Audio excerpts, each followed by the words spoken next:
Football ইতিহাসের কিংবদন্তি খেলোয়াড় লিওনেল মেসি যখন আর্জেন্টিনা ভার্সেস অস্ট্রেলিয়া ম্যাচের লাস্ট মুহূর্তে এসে গোল হয়ে গেল, তখন গোটা বাংলাদেশ আনন্দ উল্লাসে মেতে উঠল। মনে হচ্ছিল গোটা পৃথিবীর সমস্ত খুশি তাদের কাছে ধরা দিয়েছে। ফুটবল ইতিহাস জগতের লিওনেল মেসির মতো আর আসবে কিনা আমার জানা নেই। তবে আমার কথা হলো, আমি যখন দেখলাম আমার এলাকার যুবকেরা মেসি যখন গোল দিচ্ছে, তখন তাদের কাছে ঈদের চাইতেও আনন্দ মনে হচ্ছে। তখনই কোরআনে সেই আয়াতটা আমার মনে পড়ে গেল। আল্লাহ পাক রব্বুল আলামিন কোরআনুল কারীমের মধ্যে বলেন, ওয়ামা হাযিহিল হায়াতুদ দুনিয়া ইল্লা লাহু ওয়া লাইব ওয়া ইন্নাদ দারাল আখিরাতা লাহিয়াল হায়াওয়ান লাউ কানু ইয়ালামুন। আল্লাহ সুবহানাহু ওয়া তাআলা বলছেন, মুসলমানের সন্তানরা তোমরা শোনো, তোমার কাজ সেটা নয় যে তুমি খেলাধুলা নিয়ে এত আনন্দ উপভোগ করবে।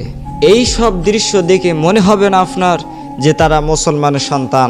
এমনটা করা মোটেও উচিত নাই যুবক ভাইয়েরা। এই যুবকেরা ঠিক মতো নামাজে আসে না, অথচ তারা কখন কোন টাইমে কার খেলা হচ্ছে, আর্জেন্টিনা খেলা কখন, ব্রাজিলের খেলা কখন, অস্ট্রেলিয়ার খেলা কখন, তারা এগুলো নিয়ে ব্যস্ত থাকে। আমি বলবো এটা মুসলমানের সন্তানের কাজ হতে পারে না।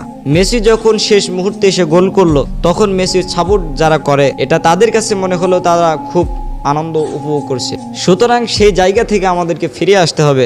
ইহুদি খ্রিস্টানের একটা চক্রান্ত এটা, কেননা এই মুহররম মাস গুরুত্বপূর্ণ মাস, এমন একটি সময় খেলা নিয়ে এসেছে যেটাকে মুসলমানদেরকে ডুবিয়ে রাখা যায়। এই জন্য আমি বলবো যুবক ভাইয়েরা, এসব থেকে ফিরে আসতে হবে। আমাদের ধর্ম তাদের ধর্ম তো এক নয়। আল্লাহ তাআলা নিজেই বলছেন যে ইহুদি খ্রিস্টানদের সঙ্গে বন্ধুত্ব করা যাবে না। আল্লাহ পাক রব্বুল আলামিন আমাদেরকে বোঝার তৌফিক দান করুন।